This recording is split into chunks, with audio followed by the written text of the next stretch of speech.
Happy Saturday. It's time for behind the scenes for Right on SC. This is for our patrons. Thanks for being a patron of the show.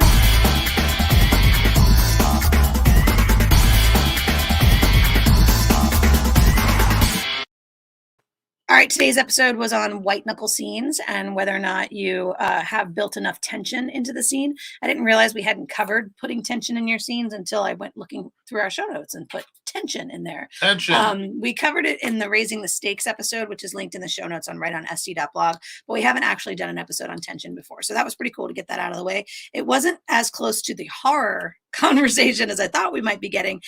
So let's talk a little bit about that. Have you ever read a book where you got so scared that you had to put the book down? No, usually when I get scared, I need to keep reading to get that cathartic reaction. To get over it. To get over it, right? Because I mean, catharsis is something that's defined by Aristotle. Yeah, it's the feeling of tension, the release of tension in your body when the thing is past, the catastrophe has passed. Rather, it's either the character survived or failed. Usually survived, and then you feel relief. Which is, you get so wrapped up in these characters. And it's part of the reason we read these books is to create, even if artificially, that sense of fear, that sense of panic, the worry, and then to be able to release that worry from that's Aristotle talks about that being the reason we have art in the first place, is to create for ourselves an opportunity in a safe place to be able to experience that. Okay, so I have read books that were so scary that I put them down, and you're going to totally make fun of me, but they were Sweet Valley High books. I was like, I'm not kidding. I was like 11 years old, and I'm reading these books. They were pretty intense. One of them was called Double Jeopardy, and it was about a stalker that was going after one of the twins, and I was really scared by this book.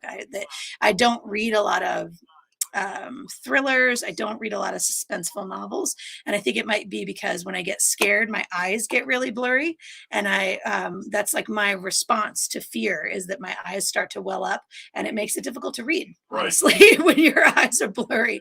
So I learned that at an early age that I get afraid, and ghosts do the same thing to me. We start watching like ghost things on television, and I know there's a whole sense of like ghosts are not real, but ghost lore has persisted over centuries. It is vampires. A common human fear is ghosts, and ghosts make me very afraid, and I get my eyes get super blurry. So if I'm reading a book that's got that in it, I basically can't continue until I'm able to like calm myself down because I'm not able to continue to read. So all right, this was white-knuckle scenes. Thank you to our patrons for being patrons of the show. We appreciate you. Thanks again publicly. Yes. My co-host Rex for being part of my Humanities Fresh Voices Award. Thank you to South Carolina Humanities again. Really great honor to be part of that. And we just appreciate you listening every time you get the chance, and we're grateful for you.